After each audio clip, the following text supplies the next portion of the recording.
bisa menghijrahkan status dengan melobi langit dengan doa. Kan katanya doa itu bisa mengubah takdir, benar? Benar nggak tuh? Allah yang mengubah takdir dengan doa. Jadi bukan doa mengubah takdir, tapi Allah mengubah takdir dengan doa. Dan takdir itu bisa dirubah-rubah. Suka-suka Allah dong. Orang Allah yang nulis takdir, yamhullahu ma yasha'u wa yuthbit, kata Allah. Allah bisa menghapus apa yang Dia tulis dan bisa menetapkan. Jadi nggak usah pesimis, nggak usah putus asa dulu. Wah, kayaknya memang takdirnya nggak bisa, orang yang jahat kayak saya, yang pernah punya masa lalu yang kelam, menikah dengan akhwat yang hafizoh dari pesantren apa gitu, kan kayaknya takdirnya nggak. Wal hafizin wal hafizat, gimana sih? Wal hafizin, gimana sih ayatnya? Saya jadi lupa. Orang yang soleh, orang yang menjaga diri dengan orang yang menjaga diri, orang yang soleh dengan orang yang soleh. At-thayyibin lit-thayyibat, maaf, at-thayyibin lit-thayyibat. Orang yang baik ketemu orang yang baik. Tapi kan saya mah orangnya udah keburu nggak baik duluan. Sekarang lagi belajar jadi orang baik, tapi belum baik-baik amat. Sedangkan dia mah udah terpelihara dari dulu. Kayaknya kita mah nggak sekufu, nggak selevel, beda dunia. Yang satu dunia putih, satu dunia hitam. Ini gimana nih, nggak ketemu nih. Takdirnya mungkin kita emang nggak layak untuk dia, tetapi dengan doa Allah Subhanahu Wa Taala berkuasa untuk mengganti takdir. Makanya malam ini kita akan belajar tentang bagaimana menggunakan jalur langit untuk bisa mendapatkan hajat kita, baik menikah, dapat kerjaan, punya anak, dan keajaiban-keajaiban lain yang bisa kita dapatkan kalau kita tahu cara menggunakan jalur langit. Sebelum kita masuk materi itu, yuk kita tilawah bareng-bareng ayat yang standar lah tentang doa. Udah pada tahu kan? Silahkan dibuka. Ayat apa? Surat Al-Baqarah ayat 186. Itu standar banget kalau bab doa. Surat Al-Baqarah ayat 186.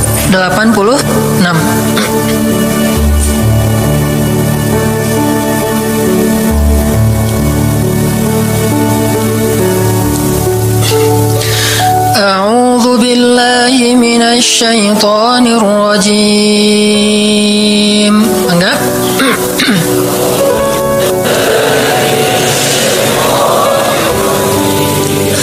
Bismillahirrahmanirrahim.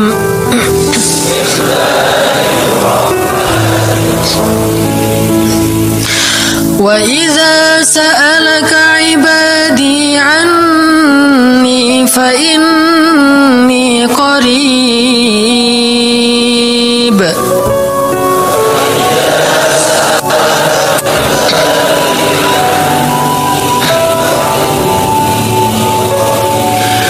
Ujibu da'watad da'i idza da'an.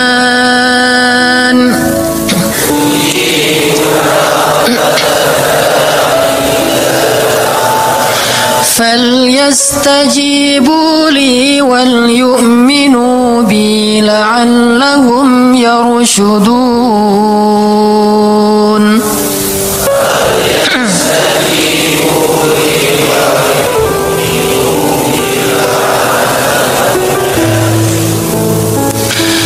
Dan apabila hamba-hambaku bertanya kepadamu tentang aku, maka jawablah bahwasanya aku dekat. Aku mengabulkan permohonan orang-orang yang berdoa kepadaku apabila dia memohon kepadaku. Maka hendaklah mereka memenuhi segala seruanku dan hendaklah mereka beriman kepadaku agar mereka selalu berada dalam kebenaran. Shadaqallahul azim. Teman-teman yang dirahmati Allah Subhanahu wa taala, ayat ini adalah ayat, kalau kita kasih judul ayat ini tuh janji Allah kepada orang yang berdoa. Janji Allah kepada orang yang berdoa. Makanya doa itu benar-benar senjata orang mukmin, melebihi senjata apapun yang dimiliki oleh seseorang. Paling dahsyat itu kalau punya doa. Jadi kalau orang yakin kepada Allah, maka dan keyakinan dia kepada Allah lebih besar daripada keyakinan dia kepada apapun, maka selama dia masih bisa berdoa kepada Allah, dia tenang. Ada masalah dikit, oh Ilahi. Ada masalah dikit, Ilahi. Ada masalah dikit, Rabbi. Terus saja. Ada masalah sepele apapun, minta ke Allah. Ada masalah apapun, minta ke Allah. Dan kata Nabi, janganlah kalian menjadi lemah dalam berdoa, karena sesungguhnya tidak akan binasa seseorang selama dia masih berdoa kepada Allah. Itu hadis Nabi dari Aisyah. Janganlah kalian menjadi lemah dalam berdoa, artinya jadi pundung, jadi putus asa dalam berdoa, karena tidak akan binasa seseorang selama dia masih berdoa kepada Allah Subhanahu wa taala. Jadi kalau kita masih terus mengharap dan meminta kepada Allah, kita nggak akan binasa, kita nggak akan kalah, kita nggak akan rugi. Dan kata para ulama, segala sesuatu di dunia ini akan pergi dan tidak kembali. Ini clue penting nih, bisa dicatat. Segala sesuatu di dunia ini akan pergi dan tidak akan kembali kecuali doa. Dia pergi dan dia pasti akan kembali. Segala sesuatu kalau udah pergi di dunia ini nggak akan kembali lagi. Kalau pergi di sini maksudnya pergi kepada Allah. Tapi kalau doa pergi ke Allah, dia pasti akan balik lagi kepada yang meminta. Satu-satunya yang pergi ke Allah dan kembali di dunia ini hanyalah doa. Makanya ayat ini kalau kita kasih judul adalah janji Allah kepada hambanya yang berdoa. Allah berjanji, apa kata Allah? Inni qaribun. Aku itu dekat. Maksudnya gak mungkin aku gak dengar doa kalian. Begitu kita berdoa, kita pikir Allah dengar gak ya? Jangan-jangan kok doa saya belum diijabah, kayaknya Allah gak dengar yang kemarin, saya harus keraskan lagi suara saya. Enggak, inni qarib. Arti inni qarib, aku itu dengar banget apa yang kamu ucapkan. Gak usah diucapkan, di dalam hati aja Allah udah dengar. Siapa yang pernah berdoa di dalam hati terus langsung Allah ijabah? Rasulullah. Coba teman-teman buka awal juz kedua, ayat surat Al-Baqarah ayat 144. Itu gara-gara Nabi ada harapan di dalam hati tapi gak berani ngomong gitu ke Allah, cuma dipendam di dalam hati doang, tapi langsung diijabah oleh Allah. Ayat surat Al-Baqarah ayat 144. Allah berfirman, qad nara taqalluba wajhika fis samaa falanuwalliyannaka qiblatan tardaha fawalli wajhaka shatral masjidil haram wa haitsu ma kuntum fawallu wujuhakum shatrah wa الذين أوتوا الكتاب ليعلمون أنه الحق من ربهم وما الله بغافل عما يعملون. Jadi ceritanya orang Yahudi suka menghina kaum muslimin gara-gara orang Islam kalau sholat waktu itu masih menghadap ke Al-Aqsa, Palestina. Jadi kata orang Yahudi itu, lihat orang Islam mah fake, suka niru. Kita sholat menghadap Al-Aqsa, mereka sholat menghadap Al-Aqsa. Berarti agama mereka itu adalah agama yang meniru agama kita, nggak original. Sering diperolok-olok, setiap kaum muslimin sholat dihina sama mereka. Akhirnya Nabi ngerasa sedih. Wah, gimana ya caranya? Sehingga setiap sore Nabi berdiri di suatu bukit, kemudian lihat ke langit. Cuman gak ngomong, gini aja ke langit. Membatin. Bayangin, pernah gak teman-teman membatin ke Allah? Ini yang harus kita coba lakukan. Belajar membatin kepada Allah. Itu romantis banget. Jadi duduk sendiri, Allah, ngomong gitu dalam hati. Dan yakinlah ini qarib, Allah tuh dengerin. Jangan pikir saya kayak ngomong sendiri, kayak orang kurang waras. Enggak, Allah itu mendengar. Jadi kita batin aja sama Allah, ngomong dalam hati, ya Allah, saya tuh lagi gini, ada masalah. Ngomong dalam hati kita, please Allah, please, gitu ya. Nah, itu kalau kita membatin, inni qaribun wa asirru qaulakum awijharu bih innahu alimun bidzatis sudur. Jadi Nabi nggak enak mau ngomong, ya Allah tolong dong pindahin kiblat dari Masjidil Aqsa ke Masjidil Haram. Soalnya daripada dikata-katain melulu sama orang Yahudi, mau ngomong kayak gitu tuh nggak enak sama Allah. Malu Rasul ke Allah. Masa kiblat aja minta dipindahin. Akhirnya Nabi cuma ngeliat ke langit aja tiap hari. Udah selesai pulang, besok lihat lagi ke langit. Turunlah ayat ini, sesungguhnya kami telah melihat bagaimana kamu selalu menengadahkan wajahmu ke langit, maka kami palingkan kiblat ke arah yang kamu sukai. Coba lihat, turun wahyu untuk merespon doa Nabi yang bahkan belum diverbalkan, belum diucapkan dengan kata-kata, tapi Allah udah ngerespon. Ini kan keajaiban doa nih. Cuman kita seringnya ngerasa udah minta berkali-kali kok nggak dikasih-kasih. Kita belajar sekarang. Rasul nggak usah minta pakai verbal, cuman membatin doang dalam hati, Allah udah ngasih. Pernah nggak teman-teman ngerasa kayak gitu? Ada kepengen sesuatu, tiba-tiba terwujud. Pernah kan? Tapi kepengennya yang baik-baik. Pengen misalnya, aduh saya pengen banget umroh, cuman mau ngomong kayak gitu mah, saya mah orangnya kayaknya nggak mungkin bisa umroh kalau ngandalin harta. Orangnya nggak mampu, kerjanya juga pas-pasan, gimana mau umroh, untuk makan aja susah. Tapi pengen banget dalam hati kita, dan itu rindunya tuh rindu banget. Setiap kali ngelihat video atau tayangan di TV tentang umroh dan haji, menitikkan air mata, saking kangennya ke Baitullah. Allah tahu itu dalam hati kita. Tiba-tiba ada jalan, ada aja jalannya, dan bisa dikasih sedekah, bisa juga hadiah, bisa juga door prize, bisa juga macam-macam. Pokoknya ada jalan aja, tiba-tiba bisa umroh. Dan saya sering banget membawa orang umroh. Di antara jamaah itu selalu ada 1 atau 2 orang yang umrohnya itu miracle, keajaiban dari Allah. Ketika saya cari tahu alasannya apa, ternyata emang dia dari dulu pengen banget umroh, cuman nggak bisa ngandelin hartanya. Allah kasih jalan yang lain. Bukankah Allah itu memampukan yang diundang, bukan mengundang yang mampu? Kan itu yang sering kita dengar kan? Allah tidak mengundang yang mampu, tetapi memampukan yang diundang. Kalau udah Allah undang, pasti mampu. Kalau Allah nggak ngundang, walaupun dia mampu nggak akan bisa. Jadi Allah bukan mengundang yang mampu, tetapi memampukan yang diundang. Sehingga kita kalau hati kita kayaknya pantas diundang, Allah undang tuh. Begitu juga dalam urusan rezeki. Aduh, saya pengen kerjaan yang kerjaannya itu lebih halal, lebih nyaman, bisa sholat berjamaah tepat waktu, ada waktu juga buat keluarga, bisa juga berdakwah ke teman-teman. Akhirnya membatin kita itu karena kuat banget, Allah wujudkan. Ini artinya Allah qaribun, Allah maha dekat. Sehingga kalau kita pengen doa kita itu powerful, belajar dari as-siqah billah.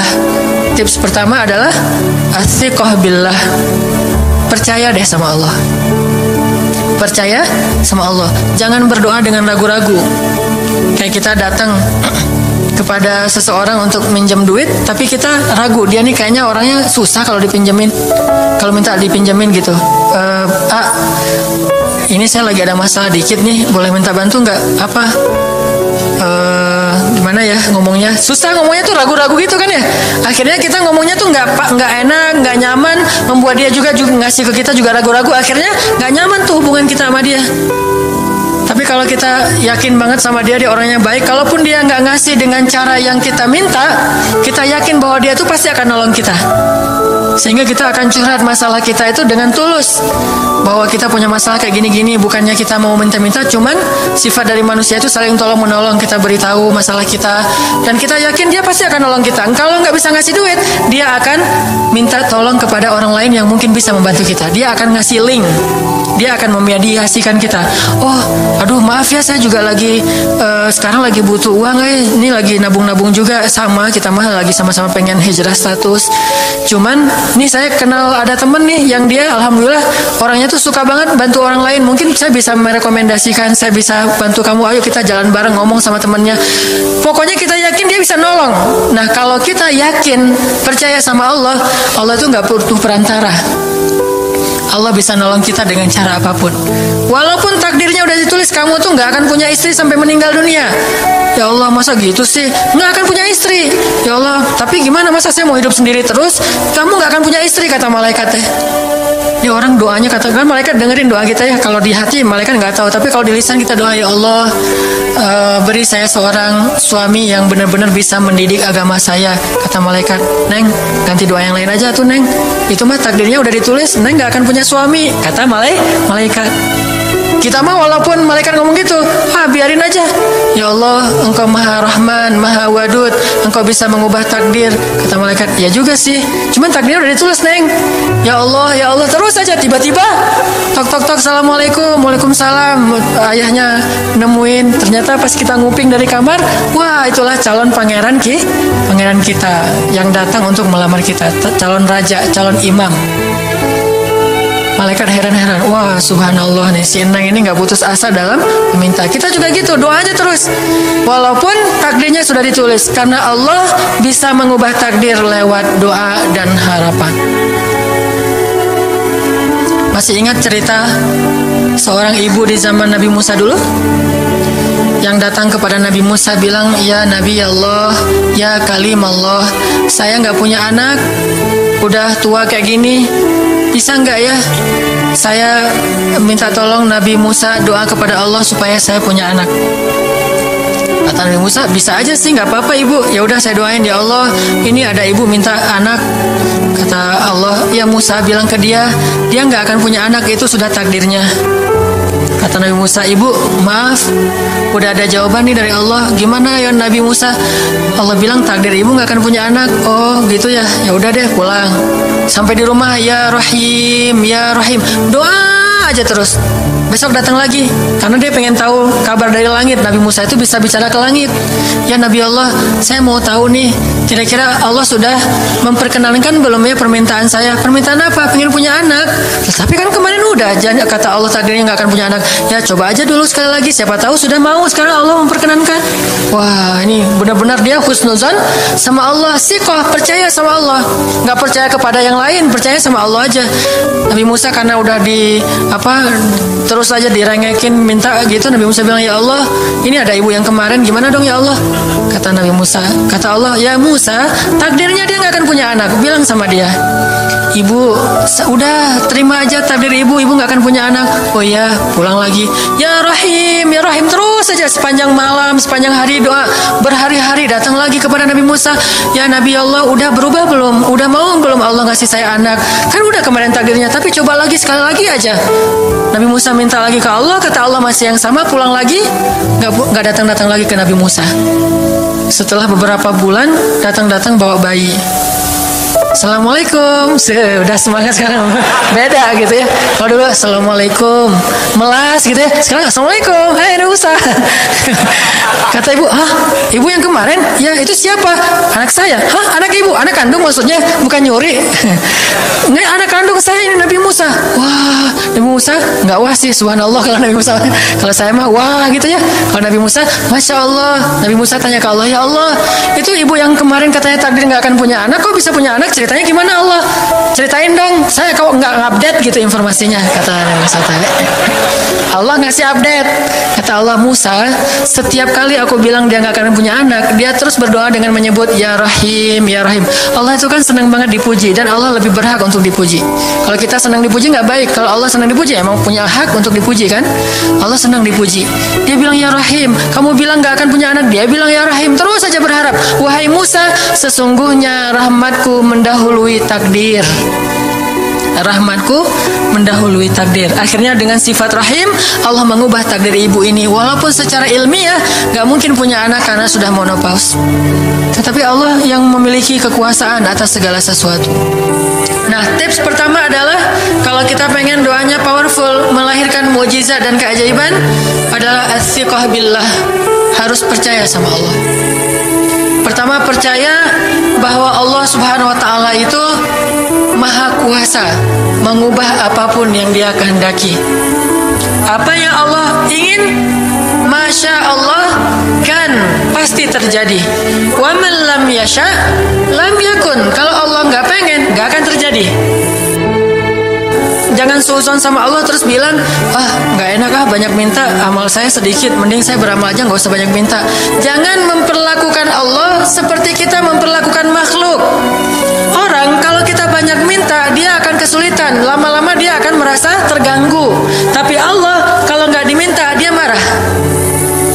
Manusia kalau kita minta banyak-banyak dia marah.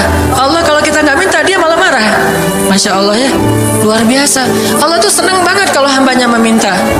Sehingga di antara hamba yang paling Allah cintai, di antara hamba-hambanya, hamba yang paling banyak menengadahkan wajah dan telapak tangannya. Ilahi, ilahi, minta sama Allah. Allah tuh suka banget diminta. Orang yang suka meminta itu bahasa Arabnya awwahun. Inna Ibrahim la'awwahun halim. Ibrahim itu hamba yang awwahun halimun. Awwah halim. Halim itu artinya menahan amarah. Awwah da'a. Da'a artinya banyak berdoa. Kalau da itu berdoa. Kalau da'a senang banget doa. Ada masalah dikit, ilahi, Robbi, ngadu aja ke Allah, manja gitu. Dan Allah tuh senang banget dengan hamba yang kayak gitu. Sehingga sampai Nabi mengatakan, mintalah kepada Allah walaupun cuman garam. Garam aja minta ke Allah. Sepele banget masalah kita. Ya Allah, mudah-mudahan nanti nggak macet ya. Minta sama Allah. Kok macet ya Allah? Ya biar kita sabar. Udah tahu jam macet berangkatnya telat gitu ya, jangan salahin Allah. Tapi minta, bilang, biasakan kita tuh komunikasi sama Allah dengan manja. Ya Allah, mudah-mudahan saya bisa jawab ujiannya. Udah belajar sih ya Allah, cuma nggak tahu kan semuanya di tanganmu. Minta ke Allah. Bismillahirrahmanirrahim. Makan ya Allah, ini rezeki darimu. Makasih ya, makan. Kalau bahasa lainnya makasih, alhamdulillah. Alhamdulillahilladzi at'amani hadza wa razaqanihi min ghairi haulin minni wala quwwah. Hafal tuh? Kalau nggak hafal, udah aja bismillah lah. Alhamdulillah gitu. Bismillah ya Allah, Masya Allah nih rezeki darimu. Udah selesai makan, udah sendawa gitu. Alhamdulillah, Allah baik banget. Ngomong sama Allah, sering-sering komunikasi sama Allah. Dan Allah itu wa huwa ma'akum aina ma kuntum. Dia bersama kalian dimanapun kalian berada. Bersama ya, bukan ada. Kalau ada itu beda. Allah di mana-mana itu beda. Tapi Allah bersama kalian itu artinya Allah melihat, Allah mendengar, Allah menyaksikan, Allah mencatat, Allah maha menilai bersama kita. Kalau ada, dia bertempat. Sehingga nanti kalau ada anak bilang, "Mah, Allah di mana?" Allah ada di mana-mana, Dek. Tadi dia malah karena cerdas, kalau gitu di WC juga ada, kan nggak boleh kan? Ini jawaban yang keliru, kurang filsafat. Allah itu bukan ada di mana-mana.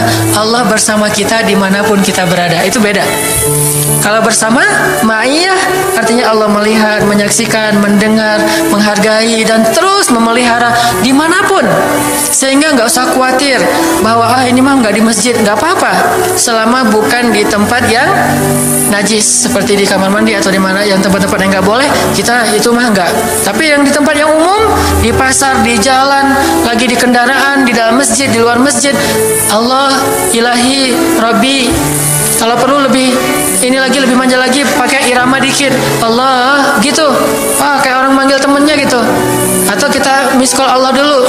Ya Allah, udah nggak ngomong apa-apa. Itu miss call, miss call Allah. Ngapain miss call? Caper, kangen sama Allah. Allah gitu lagi. Itu zikir kan? Allah, Allah, Allah. Kata Allah, ada apa hambaku? Allah lagi terus aja Allah di miss call berkali-kali. Pas Allah buka, wah 100 miss call. Allah 100 kali zikir. Udah 100 kali miss call, Allah yang telepon balik. Ada apa hambaku? Wah, ditelepon sama Allah lewat kejadian-kejadian hidup. Tiba-tiba ada kejutan dari Allah. Langsung bilang sama Allah, thanks Allah. Kan romantis tuh sama Allah. Jangan cuma sama cewek doang bilang thanks, segala macam bahasa-bahasa yang keren. Sama Allah juga harus keren. Tapi setelah thanks, alhamdulillah, karena itu yang paling baik. Intinya harus percaya sama Allah. Allah tuh senang banget didoain. Kita berdoa kepadanya gitu. Allah tuh senang. Terus makna percaya sama Allah juga, kita percaya bahwa Allah itu nggak akan ngecewain orang yang berdoa. Ujibu da'watad da'i idza da'an. Aku pasti mengijabah doa hamba-hamba yang berdoa kepadaku. Enggak usah khawatir, pasti diijabah. Tapi kok masih belum aja Ustaz? Nah, kita harus belajar apa itu makna diijabah. Jangan-jangan Allah udah mengijabah, kita nggak ngerti. Kayak ada analogi tentang orang yang tenggelam, terus dia meninggal sambil menuduh Allah, Allah kok nggak nolong saya? Bukankah aku sudah mengirim pelampung? Jadi pelampung itu cara Allah menolong kita. Kita berharap ditolongnya tiba-tiba selamat aja di pantai. Nggak kayak gitu. Allah punya cara. Sehingga kita harus belajar memahami maksud Allah. Allah maksudnya apa? Di antara cara Allah mengijabah, kata para ulama, satu, Allah mengijabah persis seperti yang kita minta. Dua, Allah mengijabah yang lebih baik dari yang kita minta. Yang ketiga, Allah kalau nggak ngasih persis, ngasih yang lebih baik, dikasih di akhirat. Bahkan itu lebih keren daripada di dunia. Kok di akhirat sih? Ntar dulu. Akhirat itu jaraknya nggak jauh dengan kita. Cuma 60 tahun. 60 tahun tuh cepat banget loh. Sekarang rata-rata usianya berapa? Bahaya kalau nanya usia. Kalau saya mah udah setengah, udah 30-an tahun. Teman-teman pasti masih 17 ya. Angkat tangan yang 17. Nggak ada. Di bawah 20 tahun, di bawah 20 tahun. Yang di atas 40. Gue nggak berani angkat tangan, ada sih. Artinya waktu 60 tahun itu nggak lama, sebentar doang. Jadi analoginya gini, kita lagi kuliah, pengen nikah. Terus kita naksir sama seorang cewek cantik banget. Dan saking cantiknya sampai kita cuma bisa bermimpi. Wah, saking cantiknya kayaknya nggak mungkin banget buat kita. Tiba-tiba ayahnya bilang, "Dek, kamu senang sama anak saya?" "Yang mana Pak?" Masih nanya yang mana? Takutnya yang tadi kebalik. Ini yang lagi kuliah yang namanya si Fulanah misalnya. Sebutlah namanya Nisa apa gitu ya. Terus dia bilang, "Boleh, Bapak setuju kamu nikah sama anak saya, tapi ditunda dulu sampai kamu lulus kuliah." Kita senang nggak tuh? Sampai lulus kuliah, nggak apa-apa. Masa kita mau bilang, "Nggak mau Pak, kalau lulus kuliah mending nggak usah deh, saya mau yang sekarang." Pasti nggak gitu kan? Karena kita tahu ini cantik banget, keren banget, soleha banget, idola banyak cowok-cowok di kampus, dikasih buat kita. Syaratnya cuma satu, tunggu lulus kuliah 4 tahun lagi. Pasti kita akan sabar banget menanti itu. Nggak mungkin kita bilang, "Pak, Bapak kalau nawar yang serius dong, 4 tahun mah lama tuh Pak." Yang kedua, tips supaya doa kita powerful. Kalau doa sama Allah itu yang romantis. Bahasa Arabnya munajat, curhat sama Allah. Dan doa itu ibadah, bukan sekedar permintaan, bukan cuma request, tapi ibadah. Jadi kalau orang rajin doa sama Allah itu akrab sama Allah. Dan kalau akrab jadi romantis sama Allah, enak gitu, hubungannya dengan Allah tuh adem banget, nyaman banget. Pas dia berdoa, "Ilahi," gini ngomong kayak Nabi Zakaria yang tadi di surat Maryam pas sholat rakaat kedua. Apa kata Zakaria? Ini bentuk curhatnya Zakaria. Qala rabbi inni wahana al-'azmu minni washta'ala ar-ra'su shayba wa lam akun bidu'aika rabbi syaqiyya. Nabi Zakaria doa romantis, suaranya pelan. Wadhkur fil dzikru rahmati rabbika 'abdahu Zakaria iz nada rabbahu nidaan khafiyya. Zakaria tuh kalau doa tuh lirih banget suaranya, lembut banget. Jadi duduk sendiri, "Ilahi ya Allah," bersenandung seperti Nabi Daud. Romantis sama Allah, bukan "Ya Allah." Itu mah doa khusus untuk perang, itu mah doain Palestina, doain Suriah itu harus tegas. Kayak Nabi kalau berdoa itu dengan menelunjuk. Kadang Nabi mengangkat tangan, kadang Nabi mengangkat kedua tangan sampai tinggi, kadang Nabi nggak mengangkat tangan, kadang Nabi memakai telunjuk. Semuanya itu sunnah. Jangan kita saling debat masalah, nggak boleh angkat tangan. Kadang Nabi mengangkat tangan, kadang Nabi tidak mengangkat tangan, kadang Nabi malah menunjuk gini. Kalau urusannya bab perang, biasanya gini, "Ya Allah, ya Allah," bukan nyuruh Allah ya. Beda kesannya nunjuk Arab dengan nunjuk Indonesia. Kalau Arab, ngapain lo nunjuk gue? Kan gitu ya. Kalau Allah mah nggak kayak gitu. Allah pakai bahasa Arab, jadi pakai filsafat Arab. Nunjuk itu maknanya sangat berharap dan tegas gitu. Jadi kita doa pelan, "Ya ilahi, inni wahana al-'azmu minni washta'ala ar-ra'su shayba wa lam akun bidu'aika rabbi syaqiyya." Ya Allah, tulang saya udah lemah, rambut saya sudah beruban semuanya, tidak ada satu helai pun yang hitam. Tapi saya belum pernah berputus asa dari berdoa kepadamu ya Allah. Ini namanya curhat. Wa inni khiftul mawaliya min warai. Ya Allah, saya takut banget kalau saya meninggal tidak ada yang meneruskan dakwah saya, sedangkan Bani Israel itu mudah tergelincir. Fahabli min ladunka waliya. Ya Allah, beri saya seorang anak. Walaupun istri saya sudah mandul, tapi saya terus berharap kepadamu ya Allah. Ya Allah, please gitu. Waj'alhu rabbi radiyya. Ya Allah, jadikan anak itu yang sangat engkau ridhoi. Minta Nabi Zakaria ke Allah. Tiba-tiba dapat kejutan. Ya Zakaria, inna nubashiruka bi ghulam.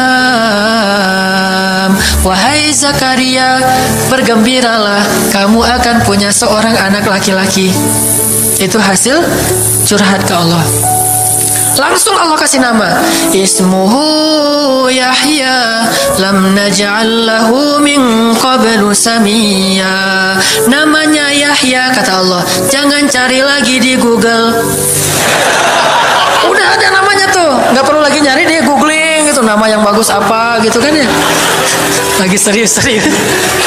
Ismuhu Yahya, itu sebaik-baik nama. Namanya datang dari langit. Ismuhu Yahya lam naj'al lahu min qablu samiyya.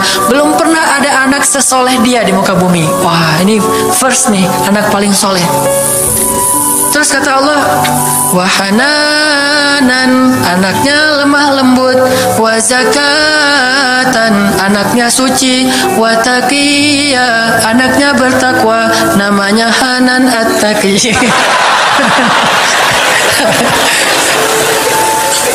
Itu mah doa ya, bukan GR. Karena saya juga belum bertakwa. Hanya Allah yang tahu siapa yang paling bertakwa. Terus apalagi sifatnya? Wa barram biwalidayhi. Anaknya sangat berbakti kepada orang tua. Allah kasih spesifikasi anak yang Allah pengen ngasih ke Zakaria. Itu luar biasa sifat-sifatnya. Wa barram biwalidayhi. Gak pernah nyakitin orang tua. Walam yakun jabbaran asiya. Gak pernah berlaku kasar, tidak pernah bermaksiat, gak pernah berdosa tuh Yahya. Wassalam, Allah menjaga dia. Wassalamun alaihi yauma wulida. Allah jaga dia ketika dia lahir. Wa yauma yamutu, ketika dia wafat. Wa yauma yub'atsu hayya, ketika dia dibangkitkan. Wah, ini dijamin dunia akhirat sama Allah. Hasil munajat. Allah kasih kejutan yang paling istimewa. Makanya bermunajatlah kepada Allah. Ya Allah, titikkan air mata, ngomong sama Allah masalahnya apa. Ya Allah, saya pengen nikah banget. Bukan apa-apa ya Allah, saya pengen punya keturunan yang soleh-solehah. Saya pengen sholat berjamaah waktu tahajud. Saya pengen diimami oleh seorang imam yang baik bacaannya, yang soleh. Saya pengen mendidik anak saya berdua dengan pasangan saya. Saya pengen yang baik-baik, sebutin. Pengennya kita, hajar kita itu apa. Cuman ya Allah, saya kurang modal. Ngomong Allah kayak gitu. Gak apa-apa pakai gaya-gaya kita sendiri, gaya Sunda, gaya apa, bebas lah. Ya Allah, kurang modal banget, gimana nih ya Allah, tapi kan engkau maha kaya ya Allah, bilang gitu. Dan Allah akan mengatakan, lihat hambaku memujiku. Kan kayak kita bilang alhamdulillahi rabbil alamin, Allah bilang hambaku memujiku. Ar-Rahmanir Rahim, hambaku mengagungkanku. Maliki yaumiddin, hambaku gimana sih hadisnya tuh, kan gitu kan ya. Allah merespon setiap ucapan hambanya. Jadi kita bilang, tapi kan engkau maha kaya ya Allah. Oh iya benar, cuman saya belum juga nemu siapa calonnya ya Allah. Nah, tapi kan engkau maha tahu ya Allah. Oh iya, nanti Allah tiba-tiba dalam mimpi disebutin gitu. Wah, jelas spesifikasinya, wajahnya kayak gini, senyum-senyum ke kita di dalam mimpi gitu ya. Terus kasih kartu nama, pas kita bangun ternyata kartu namanya ada di tangan kita. Cie, kayak di film. Bisa gitu. Tiba-tiba ke save di HP kita ada nama yang saya perasaan nggak pernah nge-save nomor ini deh. Malaikat yang nge-save. Itu semuanya mukjizat dari Allah. Nggak usah khawatir. Allah punya cara. Tadi mah walaupun herai, tapi sebetulnya pesannya adalah Allah itu punya banyak cara untuk menolong hambanya. Tidak usah kita atur gimana caranya. Bukan kita yang mengatur caranya, kita hanya bermohon kepada Allah. Allah yang punya sekian banyak cara. Allah bisa pakai cara ilmiah, bisa cara yang tidak ilmiah, bisa cara yang berlawanan dengan ilmiah. Ilmiah itu kan ciptaan Allah. Jadi jangan mengukur dengan logika kita, tapi mengikhtiar dengan logika kita harus. Kalau ikhtiar harus ilmiah, tapi kalau iman gak perlu ilmiah. Sakit, ikhtiarnya ke dokter, tapi yakinnya nggak boleh yakin sama dokter. Ikhtiarnya seilmiah mungkin, tapi imannya nggak boleh ilmiah, rabbaniyah.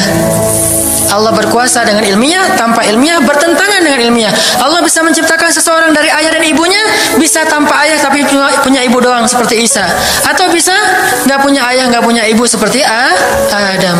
Allah bisa menciptakan onta dari induknya, bisa keluar dari batu seperti untanya Nabi Soleh.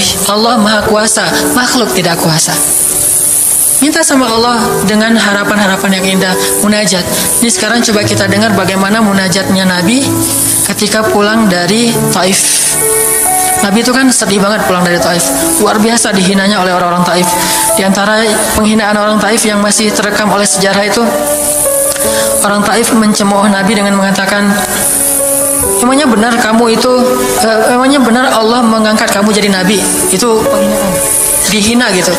Muhammad, beneran gitu Allah mengangkat kamu jadi Nabi? Kayak gak ada orang lain, kata orang Taif. Terus ada lagi yang bilang, Muhammad, kalau kamu itu seorang Nabi, saya tidak berani ngomong sama kamu, nanti saya terkutuk. Tapi kalau kamu bukan Nabi, pendusta, ngapain juga saya ngomong sama kamu? Jadi mending gak usah ngomong aja daripada ngomong dengan pendusta. Intinya dia gak mau ngomong sama Nabi, tapi meracau. Dia bilang, kalau kamu Nabi, kalau saya berdebat kamu, saya akan dikutuk. Kalau kamu bukan Nabi, berarti kamu pendusta. Ngapain juga saya berdebat sama kamu, menghina. Ada yang bilang, hei Muhammad, pergi kamu, jangan dekat-dekat dengan kampung kami. Disuruh anak kecil mengusir Nabi. Bayangin, bagi orang semulia Rasulullah diusir oleh anak kecil, dikejar-kejar pakai batu kerikil, dilemparin, itu luar biasa. Berat banget perasaan beliau. Sama anak kecil, sama perempuan, sama budak-budak. Yang laki-lakinya tuh hanya bersorak di belakang. Perempuannya, bagi orang Arab, dihina oleh perempuan, itu luar biasa penghinaannya. Makanya di Mesir, pengalaman saya ketika di Mesir, orang Mesir itu paling takut sama cewek. Di pasar kalau ada ibu-ibu yang belanja, Mang, bungkusin yang ini, dibungkusin. Nggak jadi deh, yang itu aja. Ya, bungkus lagi. Kayaknya nggak jadi yang itu aja. Sampai 3 kali, si emangnya nggak boleh marah. Kenapa? Cewek. Itu di Mesir tuh. Kalau di kita, wah, udah habis itu.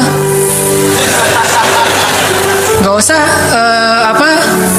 cewek yang sebaya, ibu-ibu aja bisa dihina di kita kan ya, nggak menghormati orang tua. Kalau di Mesir, perempuan apalagi yang udah usia orang tua itu sangat dimuliakan. Naik bus gitu, ada ibu-ibu orang Mesir kan gede-gede tuh. Naik bus aja, naik damri gitu susah. Akhirnya barang-barangnya pada diambil sama orang-orang di dalam, dia naik sendiri. Bismillah, masya Allah, gitu-gitu orang Mesir teh kalau lagi naik damri. Pas sudah di atas, semua orang berdiri mempersilahkan dia pilih tempat duduk yang mana. Itu budaya yang mungkin di Singapura juga, pas saya ke Singapura kayak gitu. Tapi kok di Indonesia agak-agak jarang nih. Sering ada laki-laki muda duduk di halte atau di mana tempat-tempat umum, sementara di sebelahnya ada ibu-ibu yang gendong anaknya, tapi nggak ada tempat duduk. Di mana rasa malu dan rasa penghargaan terhadap perempuan. Makanya kalau sampai seorang ribut dengan perempuan di tempat umum, itu di Mesir aib banget.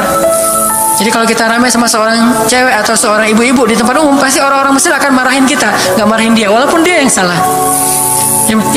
Ya aib kata orang Mesir. Aib jangan kayak gitu, aib jangan kayak gitu. Tapi kalau kita berantemnya sesama laki-laki, dia akan bilang sallu ala nabi, salawatlah kepada nabi. Kayak gitu cara mendamaikan pertengkaran di Mesir. Dan menurut survei kecil-kecilan saya, orang Mesir itu paling sering bertengkar di bus kalau lagi bulan puasa, lapar soalnya. Itu sering banget, asal bulan puasa ramai di bus. Wah, orang Mesir kan suaranya kencang ya, kayak singa gitu. Ramai di jam 2 orang. Akhirnya yang lain bilang sallu ala nabi, langsung sallallahu alaihi wasallam. Lagi. Tapi dia sempat salawat dulu. Kalau di kita kan apaan sih? Nggak ada hubungannya juga, nggak nyambung, keles gitu. Kalau di Mesir mereka paham. Kalau dibilang nabi, langsung mereka menghargai sallallahu alaihi wasallam. Terus marah lagi. Ya amin, sallu ala nabi sallallahu alaihi wasallam. Lagi. Kadang-kadang saking marahnya sallu ala nabinya sambil marah, sallallahu alaihi wasallam, saya bilang juga. Jadi sampai ada yang bertengkar dua orang disikapin dengan bijak. Orang Mesir kalau marah tuh suka bilang keledai, ya Ahmar, wahai keledai gitu. Terus yang orang bijak ini kayaknya educated dosen gitu, kayaknya dia bilang, memangnya ada keledai selain engkau di sini? Terus dia bilang, nggak ada. Ada. Apapun jawabannya salah. Namanya ada keledai selain kamu di sini. Kalau dia bilang nggak ada, berarti emang kamu sendiri. Kalau dia bilang ada, berarti kamu juga keledai. Cerdas ya, luar biasa nih di Mesir. Saya dapat banyak luar biasa pengalaman. Intinya apa?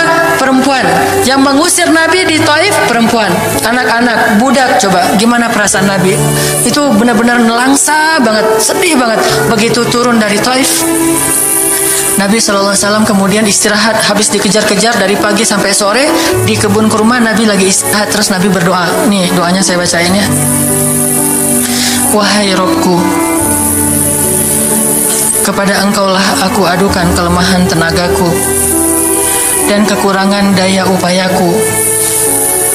Wahai Robku, engkaulah yang maha rahim, engkaulah pelindung orang-orang yang lemah, engkaulah penciptaku. Kepada engkau aku berserah diri ya Allah. Kepada musuh, kepada siapa engkau akan menyerahkanku ya Allah? Kepada musuh yang akan mencelakaiku, atau kepada keluarga yang akan membantu urusanku? Tapi apapun itu, tidak ada keberatan bagiku asal engkau tidak marah kepadaku. Mau diserahin ke musuh, gak apa-apa ya Allah. Mau diserahin kepada keluarga juga gak apa-apa. Yang penting kau gak marah ya Allah. Ini bahasa Nabi. Terus Nabi bilang, sedangkan kasih sayangmu maha luas bagiku, aku berlindung dengan cahaya wajahmu yang mulia, yang menyinari langit dan menerangi segala yang gelap. Dan atasnya lah teratur segala urusan dunia dan akhirat. Dari engkau menimpakan atas diriku kemarahanmu, aku berlindung dari kemarahanmu ya Allah, dari juga azab-azabmu. Kepada engkaulah aku adukan perihalku, sehingga engkau ridho, tiada daya dan upaya melainkan dengan kekuasaanmu ya Allah. Tapi ini kalau kita baca dengan versi Arabnya lebih romantis lagi. Versi terjemah memang agak kaku. Kalau kita tahu bahasa Arabnya, ya Allah, tidak masalah aku diperlakukan kayak gini. Tidak masalah aku diusir, aku dihina, aku disakiti, aku dilempari, aku dikejar-kejar. Yang penting engkau tidak marah kepadaku. Coba, gimana Nabi itu cinta sama Allah. Mendengar doa Nabi yang romantis banget sambil menitikan air mata, tubuhnya banyak bekas luka lemparan batu, bajunya itu kotor. Malaikat itu sampai nggak tega, sampai Jibril turun. Wahai Muhammad, kata Jibril. Ya Rasulullah, wahai kekasih Allah, kata Jibril. Allah maha mengetahui apa yang telah terjadi pada dirimu terhadap orang-orang ini. Allah telah memerintahkan malaikat gunung untuk mentaati perintahmu ya Rasulullah, kata malaikat. Jadi kayak ada seorang anak yang nangis sedih, tiba-tiba datang ayahnya ngelus-ngelus gitu, menenangkan dia. Ya Rasulullah, Allah udah memerintahkan malaikat gunung kok, jadi menghibur gitu. Jangan sedih ya Rasul, jangan sedih, gak apa-apa, itu malaikat gunung udah siap tuh, apapun yang kamu perintahkan. Langsung malaikat gunung siap-siap gitu. Terus kata malaikat gunung, ya Rasulullah, wahai kekasih Allah, perintahkan saja kepada kami apapun. Jika engkau mau, kami akan timpakan dua gunung ini kepada penduduk Taif, sehingga mereka mati terhimpit oleh gunung-gunung yang kami timpakan. Perintahkan ya Rasulullah, perintahkan. Kata Rasulullah, tidak wahai para malaikat. Kalaupun mereka tidak beriman hari ini, aku berharap kepada Allah, anak cucu mereka kelak akan beriman.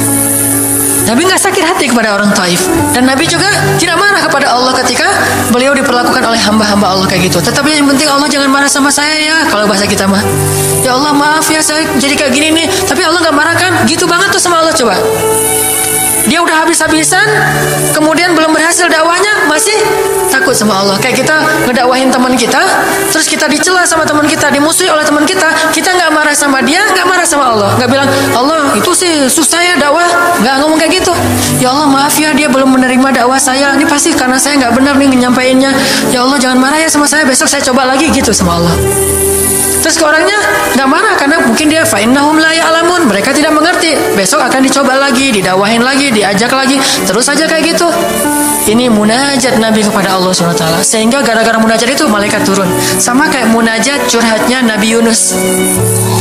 La ilaha illa anta subhanaka inni kuntu minadh dhalimin. Subhanallah. Nabi Yunus tuh bermunajat di dalam perut ikan, lirih banget, suaranya tuh pelan banget. Tapi suara yang pelan itu menggetarkan arsy Allah Subhanahu wa taala. Kita udah teriak-teriak pakai mic, nggak ada yang bergetar. Nabi Yunus kalimatnya sederhana, tetapi dari hati banget, benar-benar curhat. Ya Allah, tidak ada ilah selain Engkau. Aku ini udah zalim terhadap diriku sendiri. Ya Allah, maafin saya, maafin saya. Subhanallah, subhanallah, Engkau maha suci, saya ini kotor. Engkau maha suci, saya ini kotor. Terus saja sampai suara Nabi Yunus di dalam perut ikan, di dalam laut yang dalam itu menggetarkan arsy Allah di langit ketujuh. Tiba-tiba malaikat arsy bertanya, suara siapa ini ya Allah? Begitu indah, begitu lembut, meminta ampun kepadamu ya Allah. Kata Allah, itu suara hambaku Yunus. Apa yang dia minta ya Allah? Dia minta ampun kepadaku. Ya Allah, please ampunin dia ya Allah, please. Kata malaikat-malaikatnya. Semua malaikat meminta ampun untuk Yunus alaihissalam. Sehingga kemudian Allah mengatakan, ya sudah, aku ampuni dia. Tiba-tiba Nabi Yunus diselamatkan. Curhat sama Allah. Kalau ada masalah, bilang ke Allah. Apapun, ya Allah. Duduk sambil bersandar di pohon. Ya Allah, coba buka surat Al-Qasas. Gimana Nabi Musa itu suka curhat kepada Allah. Surat Al-Qasas, surat 28 ya. Ayat ini ya. Ayat 16 coba. Ketika Nabi Musa nggak sengaja bunuh orang Kipti, Egyptian. Rabbi, ini zalamtu nafsi, faghfirli ya Rabbi. Ya Rabbi, saya tuh udah zalim, maafin saya ya Allah, ampuni saya. Ada masalah dikit, ngomong ke Allah. Habis ada kesalahan, ngomong ke Allah. Terus dia bilang lagi, Rabbi, ayat 17, bima an'amta alayya falan akuna zahiran lil mujrimin. Ya Allah, janganlah Engkau jadikan aku termasuk orang-orang yang berdurhaka atau berbuat dosa. Udah. Terus ada masalah lagi. Nabi Musa diusir dari Mesir, dikejar-kejar sama tentara Firaun di ayat 21. Apa kata Musa? Rabbi, najini minal qaumiz zalimin. Ya Rabbi, selamatkan saya dari orang-orang yang zalim. Ngomong lagi ke Allah. Udah, Nabi Musa pergi sekarang. Kemana perginya? Dari Mesir ke Yordania, Madian kalau bahasa dulu. Pergi tuh. Begitu pergi ke Madian, bilang lagi ke ayat 22. Asa Rabbi ayyahdiyani sawa asabil. Mudah-mudahan Allah kasih saya jalan ya. Ya Allah, tunjukin dong saya jalan harus kemana nih. Saya nggak tahu harus kemana larinya. Allah tunjukin. Jalan sampai ke Madian. Begitu udah selesai adegan menolong dua orang perempuan yang sedang memberi minuman ternak, Nabi Musa capek kan? Udah seharian jalan, kemudian kurang makanan, sendiri, nggak jelas negeri yang beliau tuju. Akhirnya beliau bersandar di sebuah pohon di ayat 24. Terus beliau mengatakan, Rabbi, inni lima anzalta ilayya min khairin faqir. Ya Allah, saya butuh banget kebaikan darimu ya Allah. Saya sekarang lapar, saya haus, saya nggak punya tempat tinggal. Saya sangat butuh kepada kebaikan darimu. Bilang ke Allah. Tiba-tiba habis doa kayak gitu, datanglah cewek itu dengan malu-malu kan. Ayat berikutnya, ternyata cewek itu adalah cikal bakal jadi istri Musa. Jadi kalau ada apa-apa bilang ke Allah. Gak sengaja ngelihat Instagram, oh ada yang cantik, Rabbi, yang ini nih, yang saya gak sengaja gitu. Tapi jangan dikepoin ya, dan jangan terlalu lama ngelihatnya, sekilas saja. Atau minimal kalau nggak yang ini, yang kayak gini ya Allah, ya Allah, gitu. Ngomong nanti ketika selesai sholat. Makanya banyak-banyak doa sama Allah. Dan yang romantis, yang lembut, banyak-banyak berzikir. Jadi sebelum doa itu tasbih dulu. Tasbihnya dengan bahasa yang kita nyaman. Subhanallah, subhanallah boleh. Atau dinyanyikan juga nggak masalah dengan suara yang baik. Bukankah Nabi menyuruh kita menghiasi Al-Quran itu dengan suara kita? Dan diantara isi Al-Quran adalah zikir. Kita bisa bilang Subhanallah, Subhanallah, Subhanallah. Coba kayak gitu malam hari sendiri. Pasti orang yang lewat dekat rumah kita bakalan lari gitu ya, dikirain ada soal. Malam hari zikir di kos-kosan gitu, pada teman-teman pada kabur semuanya. Dikirain ada yang gentayangan. Subhanallah, Subhanallah, subhanallah. Jadi kalau teman-teman bersiul, bersiullah dengan zikrullah. Daripada kita bersiul dengan lagu-lagu yang misalnya hanya irama biasa kan ya. Saya udah nggak hafal ya lagu-lagu terbaru. Yang dulu-dulu mah yang saya tahu paling kau hancurkan hatiku, hancurkan. Nah gitu aja bersiulnya di mobil, kau hancurkan hatiku. Mending kita subhanallah, subhanallah, subhanallah, subhanallah, subhanallah, subhanallah. Biasain aja bersiul dengan nama Allah. Itu namanya miskolin Allah. Sehingga nanti Allah akan melihat, wah ada hambaku nih menyebut-nyebut nama aku, kan di miskol tuh caper dulu. Udah gitu baru ya Allah, baru minta sama Allah. Jadi kalau kita mau munajat, mau romantis, mau curhat sama Allah, sebut nama Allah, agungkan kebesaran Allah, berselawat kepada kekasih Allah yaitu Rasulullah Shallallahu Alaihi Sayyidina Muhammad. Mau pakai Sayyidina mangga, nggak pakai Sayyidina mangga, yang penting jangan ribut bab Sayyidinanya. Mau doa aja, nggak ada tuh Sayyidina, rame kan? Gak ada berdoa, ada jadi debat kan ya, komen, udah aja nggak masalah. Mau pakai Sayyidina mangga, nggak pakai Sayyidina juga nggak masalah, tergantung mazhab. Ada yang nyaman harus pakai Sayyidina karena saya cinta sama Rasulullah. Ada yang nyaman saya justru karena cinta sama Rasulullah nggak mau nambah-nambah, kayak gimana Nabi mengucapkan aja, mangga. Yang penting salawat. Allahumma sholli ala Muhammad, Allahumma sholli ala Sayyidina Muhammad. Baru minta, ya Allah saya lagi ada masalah gini nih ya Allah, sebutin, curhat sama Allah. Dengan demikian doa kita akan diijabah insya Allah. Tapi ini baru berapa nih? Baru 2 ya. Ada beberapa tips untuk doa yang powerful. Insya Allah ini akan kita lanjutkan pada pertemuan yang akan datang. Gak usah terburu-buru, yang penting bisa diamalkan.